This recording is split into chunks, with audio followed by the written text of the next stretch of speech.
E vamos falar sobre um estudo que a Embrapa realizou nos rios amazônicos e descobriu micro-organismos com potencial para uso agrícola. Esses pequenos seres foram coletados de sedimentos de rios e podem gerar valiosas moléculas para o uso médico e agrícola. Sobre esse assunto, recebemos o pesquisador da Embrapa Amazônia Ocidental, Gilvan Ferreira da Silva. Bom dia, Gilvan, seja bem-vindo ao canal Agro Mais, no nosso jornal Agromanhã. Bom dia, Thalita. É um prazer estar aqui. Agradeço o convite para falar um pouco sobre nossa pesquisa. Bom dia. Bom dia. Então, vamos lá. Sobre essa pesquisa, como ela foi feita, o início desse projeto, vamos situar o telespectador. Essa pesquisa, ela iniciou em 2018. A gente, na verdade, foi feita através de uma parceria com o Inmetro. O Inmetro ele tinha um barco de pesquisa que estava conseguindo percorrer os rios amazônicos. Essas excursões, elas demandam muito dinheiro, na verdade, e nós não teríamos como fazer isso sozinhos. Então, nós fizemos uma parceria com o Inmetro e o Inmetro nos permitiu fazer essas excursões. Algumas delas demoram mais de 30 dias, são excursões longas, e essa oportunidade nós realizamos em parceria, na verdade. Foi pensado trabalhar com os rios amazônicos e principalmente com sedimento, em virtude dessa conexão ecológica que existe entre o rio e a floresta. Então, existe o ambiente amazônico, na verdade, é um ambiente que tem uma interconexão, é uma rede de conexões, e, na verdade, aquilo que está conectado com a floresta, ele termina chegando aos rios e, consequentemente, essa microbiota também está interconectada. Gilvan, em termos práticos, qual é a grande descoberta desses micro-organismos? Em termos práticos, esses micro-organismos eles têm uma aplicação fantástica do ponto de vista aplicado, tanto do ponto de vista de aplicação para a agricultura, como aplicação médica. Nós temos isolados vários micro-organismos, por exemplo, do ponto de vista prático e de interesse agronômico. Nós temos encontrado micro-organismos que eles têm atividade antagônica e conseguem inibir um grande potencial de inibição contra patógenos de interesse agrícola, os mais variados. Por exemplo, Corynespora cassicula, que é um patógeno que tem uma diversidade muito grande de hospedeiros, mamão, várias hortaliças são atacadas por esse patógeno. Nós temos algumas bactérias que inibem muito interessantemente esse patógeno. Nós temos focado em patógenos tanto de interesse regional, até porque algumas dessas pesquisas, se não forem feitas aqui regionalmente, elas não seriam feitas, como, por exemplo, alguns patógenos de guaranazeiro. Nós temos cadeias produtivas locais que elas são pouco atendidas, então essa pesquisa também está focada nessas cadeias produtivas locais. Por exemplo, patógenos como coletótipo guaranícola, como Fusarium descencellular, que são patógenos que impedem a cadeia produtiva do guaranazeiro. E nós temos estendido essa análise para outros patógenos de importância global, como, por exemplo, como eu falei para vocês, a Corynespora cassicula, a Moniliófera perniciosa, que é um outro foco que a gente não pode deixar de esquecer. As nossas bactérias têm um potencial de inibição de praticamente 100% contra a Moniliófera perniciosa, que é o patógeno do cupuaçu, que é regional, como também o patógeno do cacau. Então, nós temos bactérias muito interessantes e essa microbiota ela tem mostrado que tem realmente potencial bioeconômico para ser transformado futuramente em um produto. Gilvan, e esses micro-organismos, eles são exclusivos da região amazônica ou eles podem ser encontrados também em outras localidades do país? Essa microbiota ela está em análise ainda quanto a essa questão, se elas são realmente exclusivas da região amazônica. O que a gente tem percebido nas pesquisas é que tem realmente bastante micro-organismos que foram localizados pela primeira vez aqui. Então, em outras pesquisas anteriores, por exemplo, com o guaranazeiro, nós fizemos o que chamamos de microbioma, que é estudar todos os micro-organismos da planta. E nós encontramos, por exemplo, no guaranazeiro, somente nessa planta, 2 espécies novas, mostrando que isso não foi identificado em outros locais ainda. Então, esses indícios iniciais, eles dão um indicativo que esses micro-organismos, eles podem ser o que a gente chama de autóctones, aqueles micro-organismos que se encontram mais diretamente nessa região. Gilvan, é importante falarmos também que a nossa fauna, a nossa flora é extremamente rica, mas que isso, de certa forma, acaba voltando para a sociedade. Então, eu te pergunto de que maneira esses seres, os micro-organismos que estão em análise, podem ser aproveitados, especialmente no uso médico? A Embrapa, apesar de ser uma empresa voltada com foco em agricultura, nós temos trabalhado em parcerias e esses micro-organismos, por exemplo, o potencial é tão interessante que temos demonstrado que algumas dessas bactérias, elas servem, inclusive, contra patógenos de interesse médico, aqueles patógenos que são patógenos multiresistentes, que já perderam a resistência para vários antibióticos, e esses micro-organismos, eles têm mostrado que têm uma atividade excelente para a inibição desses patógenos. E outra coisa interessante que eu acho que vale a pena ressaltar é que, no caso da agricultura, a gente pode utilizar patógenos, combater esses patógenos através desses micro-organismos, utilizando a própria bactéria como agente na proteção da planta. No caso médico, nós trabalhamos também na exploração dessas moléculas. Nós temos focado na parte química, nos interessa saber quais são esses micro-organismos que produzem alguma molécula de interesse, mas não apenas isso. Nós estamos trabalhando na identificação de quais são essas moléculas do ponto de vista químico, identificação química dessas moléculas, para transformar isso em produtos que podem ser aplicados à indústria farmacêutica e diversas outras indústrias do ponto de vista mais aplicado, explorando as moléculas em si. Nós temos um outro trabalho que está focado em patógenos animais também. Por exemplo, nós temos uma cadeia produtiva muito grande na parte de aquicultura.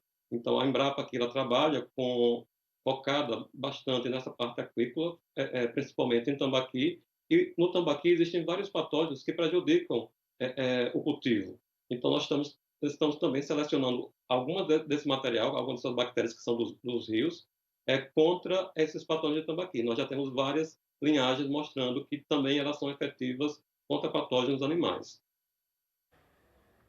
Gilvan, você deu agora alguns exemplos do uso desses micro-organismos na agricultura, na pecuária, em relação ao tambaqui. Você pode dar mais exemplos? Vamos aprofundar um pouco mais no aproveitamento, no processo agrícola? No processo agrícola, esses micro-organismos têm uma aplicação muito ampla, que vai desde o controle de inibição, como a gente já sabe, e como eu acabei de falar. Por exemplo, na parte agrícola, existem várias atividades que esses micro-organismos exercem que são muito importantes. Por exemplo, uma das coisas que nós temos focado nessa pesquisa é na procura de micro-organismos produtores de sideróforos. Esses sideróforos são moléculas produzidas por essa microbiota capaz de fazer a incorporação de ferro, de capturar o ferro e facilitar essa transferência para a planta. Então, esses micro-organismos têm uma importância muito grande nesse sentido. Um outro foco da pesquisa que nós estamos dando, a pesquisa está iniciando ainda, mas um outro foco é procurando micro-organismos capazes de solubilizar fosfato. Então, a gente sabe que o fosfato é um problema, então você tem que fazer adubação, e isso, inclusive, do ponto de vista da bioeconomia, é muito importante, porque você reduz a quantidade de fosfato, e o fosfato tem uma limitação, quando se fala em ambiente, eles são vindo de rochas, e isso tem uma limitação. Então, para a agricultura conseguir se sustentar, encontrar esses micro-organismos solubilizadores é uma das fontes para tornar a agricultura mais sustentável e reduzir custos na produção. Gilvan, os micro-organismos são capazes de melhorar a produção e, consequentemente, a renda desses produtores, desses agricultores? A gente sabe que a pesquisa ainda está em etapas iniciais, mas qual vai ser a ponta da linha, então, para o agricultor? Isso chega ao agricultor de diversas formas. Realmente, a pesquisa está iniciando, nós estamos começando as pesquisas. Isso chega ao agricultor em um futuro, a gente espera que em um futuro bem próximo. Algumas empresas privadas, por exemplo, já manifestaram interesse nesses micro-organismos, viram o potencial.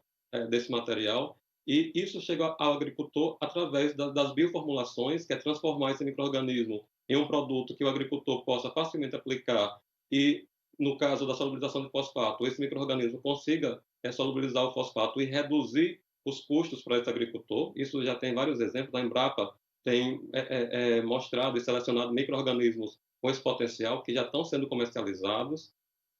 Na questão do controle de pragas e doenças causadas por fitopatógenos, acontece algo bem semelhante. Esses micro-organismos eles podem ser utilizados para combater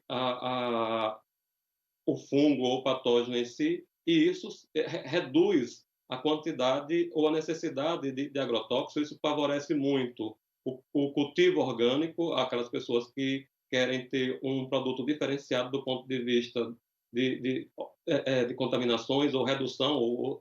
Hoje se pensa muito nessa questão ecológica, existem nichos de mercado para isso, e isso chega ao agricultor nesse sentido. A gente espera que no futuro próximo a gente tenhamos vários produtos a partir dessa microbiota amazônica. A gente está vendo aí com as suas respostas a diversidade de aplicação desses micro-organismos. Eu quero te perguntar, Gilvan, se eles também podem ser utilizados no setor têxtil e que benefícios eles podem trazer nessa área. Sim, eles podem ser utilizados no setor têxtil, no setor industrial como um todo.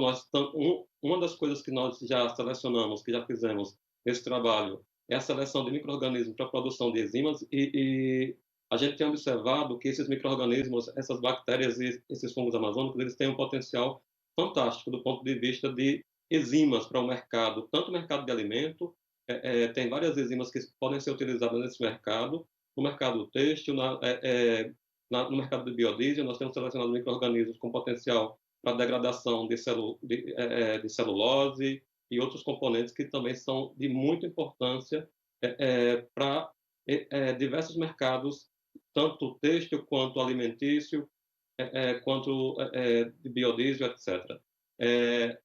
Esses micro-organismos é uma coisa bem interessante que, quando a gente começa a trabalhar com os estudantes, a gente vê, a gente começa a fazer a seleção e fica difícil, principalmente para essa questão das enzimas, a gente tem uma certa dificuldade de selecionar o material, porque todos eles têm um potencial muito grande.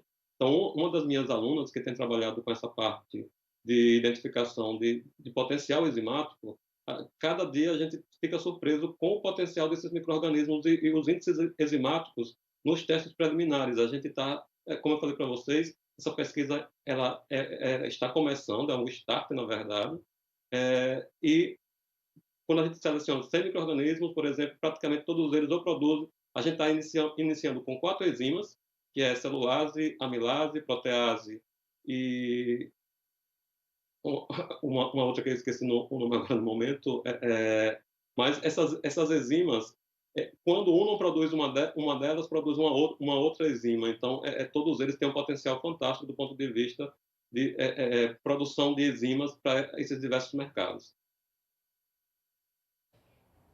Gilvan Ferreira da Silva, muito obrigada pela participação aqui no nosso programa. O Gilvan, que é um pesquisador da Embrapa Amazônia Ocidental, suas explicações e esclarecimentos foram fundamentais acerca dessa grande descoberta para o nosso país e para o agronegócio. Eu agradeço a oportunidade. Essa pesquisa, como falei para vocês, está em andamento, mas é uma pesquisa que tem bastante potencial. E uma coisa que também acho que talvez, se tiver um tempo, vale a pena ressaltar, que essa pesquisa tem um foco não somente nesses micro-organismos cultiváveis, mas também naqueles organismos que não são cultiváveis. Como nós sabemos, a microbiota, pequena parte dela que a gente consegue crescer em laboratório. A maior parte desses micro-organismos eles não são possíveis crescer em laboratório, e essa pesquisa também tem esse foco de trabalhar com esses micro-organismos que você não consegue crescer no laboratório, mas ele tem DNA no ambiente. A gente usa técnicas para capturar esse DNA, e também isso é possível chegar ao produtor, transformar isso em bioprodutos, uma vez que esse material que você não consegue enxergar, ele está lá presente e produz moléculas interessantes. Então, essa pesquisa também tem esse outro viés. Gilvan, eu senti que tem muito mais assunto para a gente conversar a respeito. Você vai ser nosso convidado para uma próxima entrevista. Muito obrigada e continue aqui ligado na nossa programação.